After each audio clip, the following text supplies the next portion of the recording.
Welcome, welcome, welcome to this edition of Sagionic 1027. We are so glad that you decided to join us today. And if you're watching this, more than likely you've watched other programs of ours. So we're going to jump right in today in introducing you to Nicholas Franklin. Franklin, I got to meet him through another friend, John Bates. And he is part of Freedom Church that's over there in, I'm going to let him say where in Texas it is because that's a little different name. Where is it at? Waxahachie. Yep, there you go. He said it right there. It'll be in the notes. I don't have to repeat it. But he is the director. He's the pastor or the pastor and director of all the ministries. And so below this video, you will see all the contact information associated with Brother Nick. And but you just, even on the website, you look at it, it's like, oh my gosh, what a warm, inviting atmosphere for anybody to step into today. By now, a lot of you have come to realize, man, that Sister Shawn knows a lot of Christians, right? But there's professionalism behind the scenes. And so we're going to pick Nick's brain a little bit. And so, Nick, what do you think is important for viewers to know? Well, first, I got to tell you, he's a husband, he's a dad, he's a brother, he's a friend, beautiful wife, beautiful child. Just, that's just a given. I mean, look at his smile, for goodness sakes, right? So what do you think is important for viewers to know, and whether it be directed towards a Christian audience or towards those who have not accepted Christ yet, as far as professionalism and being on top of your A game? What would you share with our audience today? Yeah, I definitely think this is an area I'm still learning about quite a bit. It's been really interesting. So I'm on staff at Freedom, like you said, Okay. and it's only been about a year. Uh, Prior to this job, I was a Youth Alive missionary and basically would travel all around Texas and parts of the United States, helping equip students to reach their school. And it was fun because like I had some oversight and I served under a person above me, but I had a lot of freedom. and, uh, and and not that I don't have freedom here, Yeah. but it was more like like you're kind of your own boss, if that makes Okay. sense, and kind of made my own schedule and was able to work whenever, and there was a lot of flexibility to say the Okay. least. Okay. Just because, the work hours might be 2 p.m. traveling in the car for 4 hours, speaking and coming back. And so there was some professionalism there and how I handled ourselves, how we presented to different pastors, and especially when we were raising money and all that kind of stuff. But when it comes to here at Freedom, it's really interesting because it's been a little bit different. It wasn't exactly what I had expected, just because I have with visited so many churches, you learn and hear so many facets of church ministry. And some churches are run very much like a hard business. You work from 8 a.m. to 6 p.m., and there's all kinds of things that go into it. Uh, I'm so grateful to work here at Freedom, where there is some freedom and we're allowed to express ourselves the way that we want, like let's say in our clothing. Um, like my old job, when I went to our district office, we weren't necessarily wasn't encouraged to wear shorts or Uh-huh. hats, or sometimes even t-shirts. We were wearing collared shirts and slacks or nice shoes. I come here to Freedom in my first day of work, and we got people in flip-flops and shorts, and it's like, oh wow, this is really cool, Yeah. but it's still professional. And the way that we carry ourselves, it's very much Jesus first and then everything else, which I really appreciate because it's like, okay, I'm allowed to be who I am and express who God has created me to be, but I do that in a way that honors God and, of course, honors, my pastor and the church and all that kind of stuff. And I bet, Nick, if you were to go back in before you were in this position, right, and what you were doing, I bet that you had many youth share different concepts with you. And so that was like your fertilizing ground of learning, right? How to be Yeah. accepting, how to not have that divide of, oh, they're kids. No. So Hmm. can you share a little bit about that? Because we don't want to move Hmm. past a certain area in our life, right? Because Sagionic means movement by movement in time, right? We don't want to Yeah. move and then slice it off and move forward. So Yeah. how do you share a little bit about that and how important it is to speak into, not to speak to or Hmm. down to the former Yeah. generations? Oh, yeah. That's probably one of the biggest passions of my life is to equip, empower, encourage the next generation to come up and send them out to do greater and be awesome and, all that kind of things. And so I learned this really, really big. When I started traveling, I first invited a really good friend of mine. He's my best friend to hop in the car. He's actually a youth pastor here at Freedom now. But like he just hopped in the car with me and we traveled and spoke together. We did ministry together. It was awesome. After he came and started here at Freedom as the youth pastor, I invited a young guy into my car. I had just met him in the summer. We started traveling in August. He had real long hair, came from a fun background. He has a very exciting, he calls it his BC, before Christ time. He was druggy and partier and, ran around with girls and all that kind of stuff and got radically saved, dedicated his life to Jesus. And then he kind of heard about what I was doing, started asking. I was like, well, hey, just hop in the car with me and, we can see if this is something you'd want to do. And I ended up having him in my car for about 2 years, and he's one of my absolute best friends now. But it's really cool because with him being in the car, I got to pour a lot into him and really, give my life to helping and, growing and discipling him.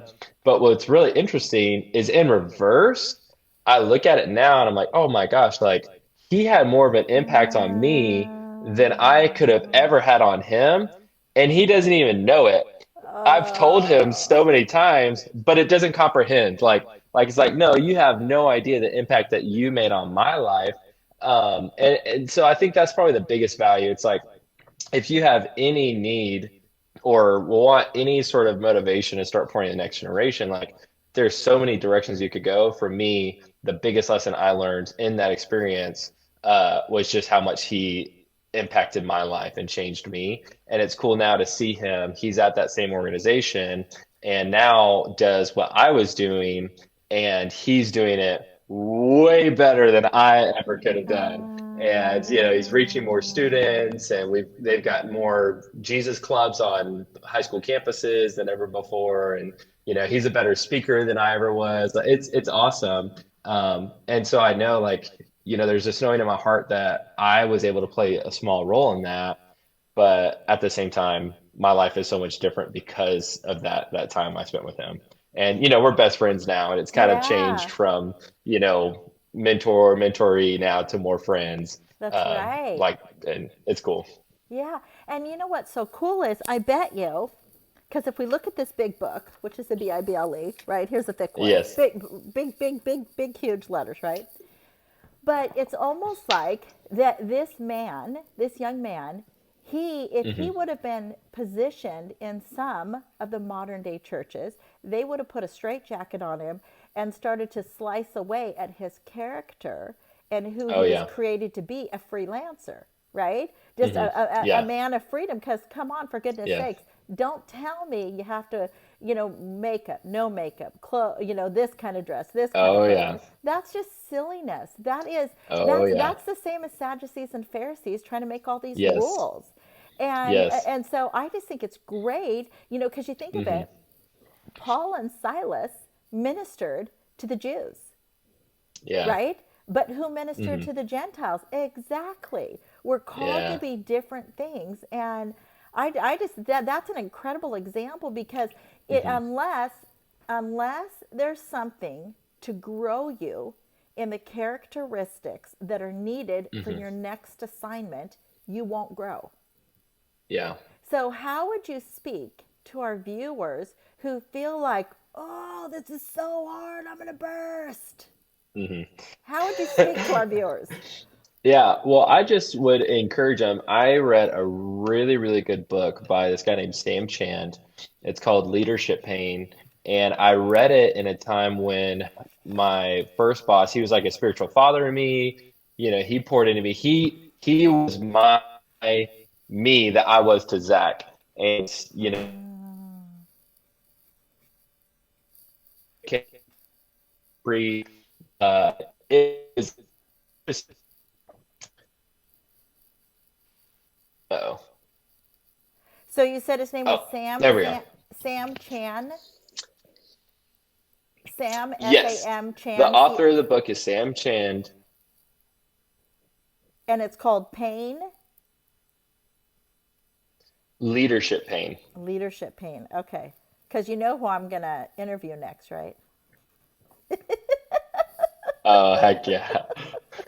I'm going to reach out to him as soon as we're done with this interview. Yes. Okay. So Well, that's I'll tell really, go you ahead. the part of the book that really spoke to me, and it's kind of like the line for the whole book. He outlines how leadership and growth actually equals pain. And the way that you kind of get there is it's really cool. Basically, it says growth equals change. Okay. Change equals loss. To change something, you have to experience some sort of loss.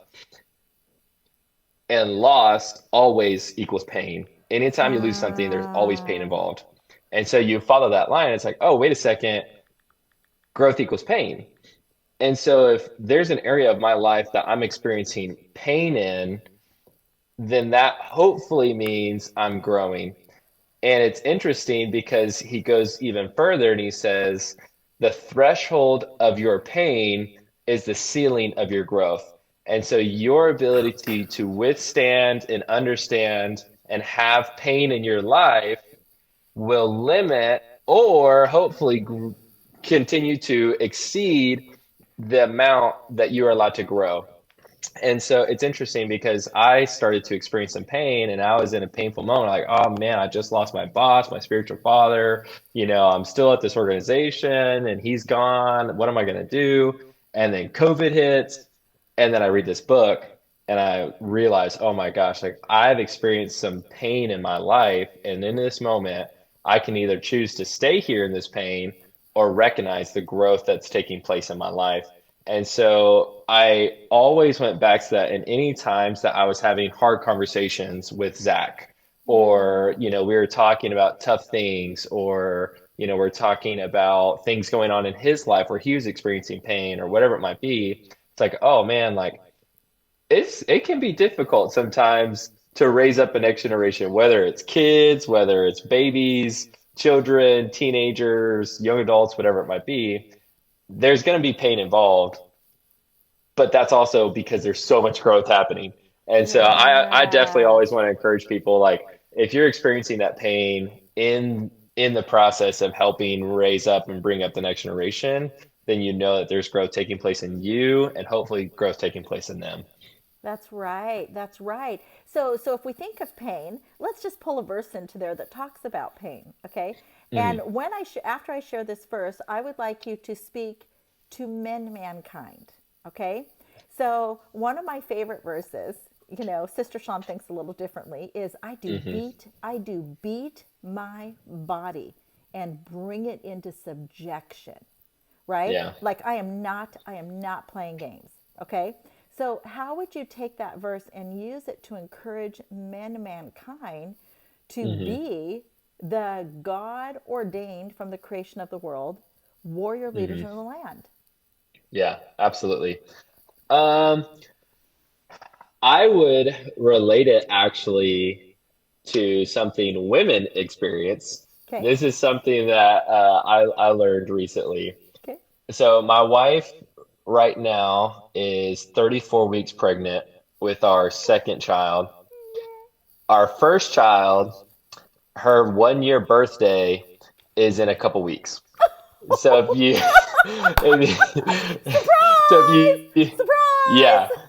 oh yeah, oh yeah, oh yeah. So you do the math, okay, they're going to be a year and maybe a couple weeks apart. Hopefully, Okay. fingers crossed. Okay.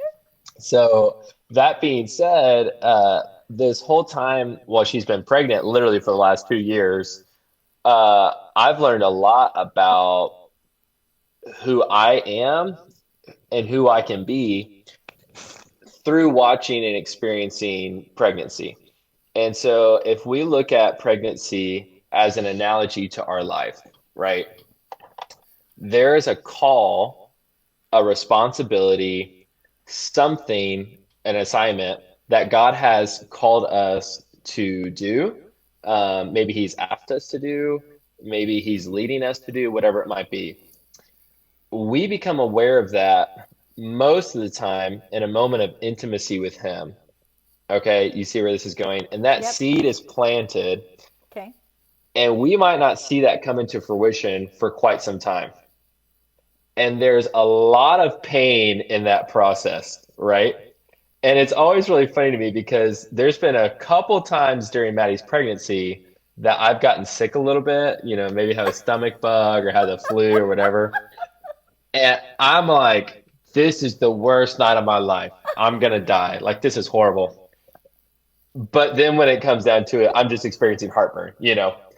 And here my wife is experiencing heartburn, 7 months pregnant, taking care of a 1 year old by her, you know, literally growing two babies Yeah, simultaneously. yeah, yeah. And I'm over here complaining because, I got a little heartburn.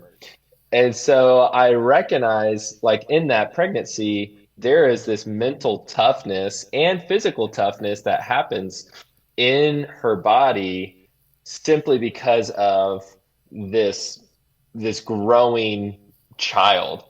And so I recognize, and hopefully men can start to recognize, okay, what is inside of me that is growing, that I'm called to, that I'm responsible for, that may be causing a lot of pain, but at the end of the day, there's nothing I can do but move forward and help continue to grow it and foster it in a healthy way. And so I think it's just this idea of, like, if I can take extreme ownership of the things in my life that God has called me That's to, right. given me responsibility over, I know that He's going to continue to help me grow those things and help me to move forward in those areas. And so I don't know. It's just one of those areas where I'm like, okay, like, I realize through these pregnancies, like, I can be a wimp sometimes, right? But I'm also very genuinely inspired by my wife and her pregnancy these last 2 years, to recognize, like, okay, like, maybe this is something that God is teaching me about my life. There are things that He's called me to. There's things and assignments that He's put on me and my family. And, there's going to be a lot of growing pains in the process. It's exciting though. Like, you go and get a sonogram or a 4D thing and you see your baby, and, they finally get here, and then you're like, oh, like, I'm responsible for taking care of this life. Like, their livelihood is 100% dependent on me. And so it's just recognizing, all right, I have to take extreme ownership of the things that I'm responsible for. And when I can do that, there are things that I'm going to let go of. I'm not playing Uh-huh. video games as much as I used to. I'm not going to the movies as much as I used to. I have to let go of some responsibilities that maybe weren't as important. And I have to recognize, okay, I need to take those things off my plate because I need to prioritize. And so I think for all men, if we can recognize, hey, like, even though I might be experiencing some pain, if this is something that God has put inside of me and called me to and assigned me to, I need to take extreme ownership and seeing these things grow and mature and move forward, because ultimately it's going to do that to me. It's going to grow and mature and move me forward as well. That's right. And your first assignment out of the gates of this interview is to go score the name Extreme Ownership. That will be the title of your book. Cool. Score the name. Score the name. Hmm. This, because this won't get posted to the world until tomorrow. Okay, score Okay. that name. Score that name. Well, Extreme Ownership. I'll say it is a book by a former Navy SEAL, and he's got a really great YouTube show. He's a motivational speaker, Is that what it's and called? Extreme Ownership? yes, yes, Oh, extreme okay. ownership.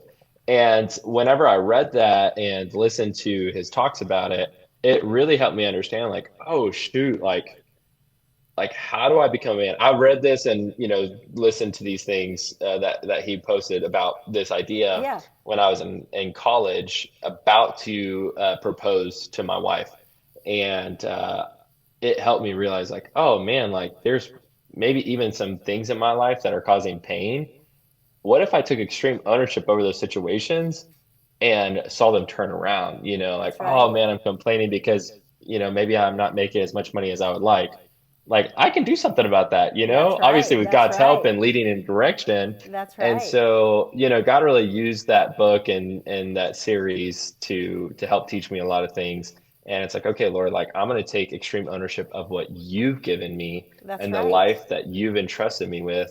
And so it's really interesting to kind of to see that extreme ownership throughout Scripture, and even after reading it and kind of digesting it, like seeing that and God kind of revealing those things through me, like, hey, this is a biblical concept that this Navy SEAL has just kind of picked up on. So it was kind of cool to Yes. see that kind of married with Scripture and God's voice, Yes. and it's been really helpful. So who's the author of that book, Extreme Ownership? His name is Jocko Willink, Jocko W J I L A I N K. W I L INK. I N K. Willink. Okay. Yes. Okay. So one thing that's really good about what you shared is a year ago in October, I was on assignment somewhere, and something very interesting took place. And with the very something interesting that took place, I asked the Lord, Lord, what are you doing? And he Yeah. goes, I'm preparing you. And it was a very personal word that he spoke to me. After he spoke to me, I literally went like this, pulled up my sleeves like this, and I'm like, Father, here's my veins. You do Hmm. whatever you have to do in and through this human being. I completely yield to you.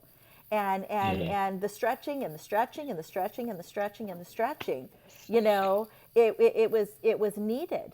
It was needed and Yeah. continues to be needed, right? One Oh of the yeah. guys I interviewed is, let's take off this, is Howard Partridge. Okay, this is called The Monday Morning Christian. Incredible book. Incredible book. Wow.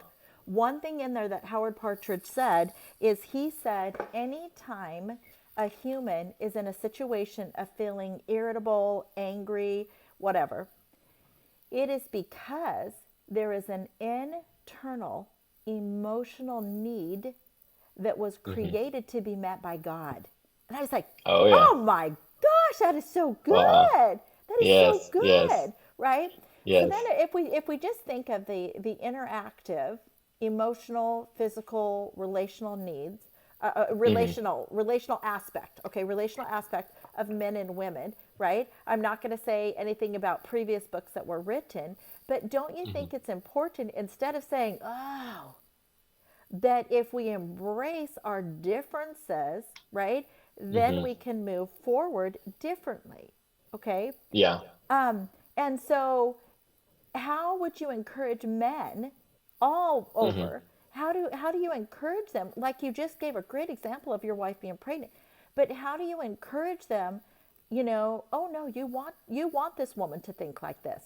She's not Yeah. created to think like you. How do you encourage them? Yeah. I would tell him to read Connection Codes. It's a Okay. book my wife and I just read together. For me, my whole life, I thought that I only had two emotions, joy and anger, and nothing else. Like, I didn't think that there were any other emotions that were to be experienced.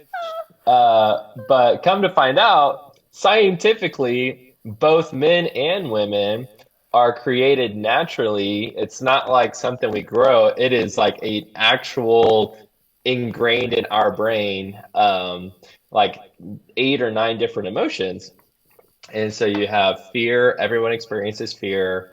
You have shame, guilt, hurt, loneliness. What are some of the other ones?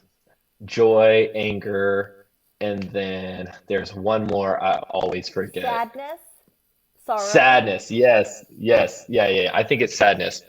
It is sadness. It is sadness. And in this book, they talk about relational connection, the importance of connection. And so I listen to it. I don't really, when I read, I have a hard time comprehending it. And so I've found Audible has changed my life. It's been awesome. I've read more books in the last couple of years than ever before. And so I'm listening to this book. And at first, I'm loving it. I'm like, okay, this is an incredible book, all about how to communicate. One thing that was really helpful was like, I want and have a desire to be correct and to be to be right. Imagine And that. yeah, yeah. And I also really want to be, and I think most men experience this, want to be understood and want to know that, like, whoever you're communicating to understands you and understands where you're coming from. And there was so many times where Maddie and I in conversation, I may have hurt her feelings or I'd said something that, she didn't appreciate, or maybe it caused some of these emotions. And I wouldn't want her to experience those emotions, or I thought maybe she misunderstood my intention. And so I would argue or communicate so hard for her to understand what I really meant, if that makes sense. Uh-huh. And Uh-huh. then in this book, I learned I can win the argument all day long. I can win the court case. She might really know my best intentions, but at the end of the day, it hurt her feelings That's right. and it experienced emotions. And me explaining that and me trying to help her know where I'm coming from or whatever, it's not going to change the way she feels. And so if I can learn to not communicate in a way that tries to get her to understand my emotion or her to understand my intentions, but for me to understand what she's feeling and sympathize and empathize with her feelings, it'll start changing things. And so at first I'm like, wow, this is awesome. And then he gets into the second half of the book, which is all about emotions. And I didn't listen to the book for about 2 days because I was like, all right, I'm like this. Yeah, I'm done with the book. Yeah, like great, I got all that I could possibly get. And then I decided, okay, I need to listen. I need to keep going. Like I'm halfway through. Let's just finish it, right? And it really, really changed my life in the sense that I recognized and realized my whole life, it's not that I wasn't experiencing these other emotions, it's that I wasn't processing them and I wasn't even like understanding my own emotions. And so it was really helpful, not only for our marriage, but also for me to recognize and realize, okay, in this moment, what emotion am I feeling? And why am I feeling that emotion? And then I can move from there to start processing those emotions. And so they have this exercise, it's called an emotion wheel, and it shows you all the emotions on a big circle, and then right in the center is joy. And we started doing this daily just because we needed it daily. Now we kind of do it more weekly, just because instead of waiting till the end of the day to process the emotions, now we're kind of doing it in the moment. Okay. But you go through each of these emotions and you talk about, okay, I experienced shame when this happened. I felt a loss of identity when this happened. I felt sadness when this happened. I experienced a lot of joy, when I came home and held Laurel and played with Laurel. And you just walk through these emotions, and it's been so interesting for me because I've started to learn more about who I am, and I've started to learn more about myself. And then in turn, I've become a better person because I'm able to be a better me, if that makes sense, Absolutely. and not have all Absolutely. these unprocessed emotions that then build up, and you kind of have this dam and it explodes, and then there's this, moment of frustration or anger or outburst or, raising voice or whatever it is. And it's like, oh, like if I can process my emotions, that's going to help me. And then it's also helped my understanding of being a good dad and a good husband, but also a friend and a coworker and an employee. And like, hey, I experienced sadness, or I experienced loneliness, or whatever it might be. And so I can process it with myself, but then also process that with my wife has been extremely helpful. And it's really helped us understand each other better, have empathy and more sympathy towards one another, but also even towards myself, and recognizing, oh, wow, I experience more emotions than just anger and shame. And so I would definitely experience, or I would encourage all men to read this book and or start to understand and look into emotions and really learn to process them. Because I think when you do that, there's this notion like, oh, men shouldn't experience that, or men shouldn't have fear, or men shouldn't feel lonely, or men shouldn't, feel shame or guilt, or any of those things, right? Except for anger and joy. And then when you realize, oh, wait, I do experience those things, or I'm doing everything in my power to avoid feeling those ways, you start to realize all the problems that it causes in your life. And Yeah, I promise your life will be so much more fun when you start to process these emotions. that's amazing. And so, who wrote Connection Codes? Um, we just read it a couple months ago. His They have a really good podcast too. Okay, It's gonna be Dr. Connection Code. Connection Dr. Cur. Glenn Go ahead. Go Co ahead. Dr. Glenn and Phyllis, and what are their last names? Let me see. I can find it from Oh that, my. Dr. Glenn and Phyllis. I think But is it yes. Connection Codes or Curve? Yes. Codes. Codes. Okay, okay, okay. I wrote it down. Okay, so And it's called The Blueprint and Tools for Creating Relationships You Crave. okay, okay, beautiful.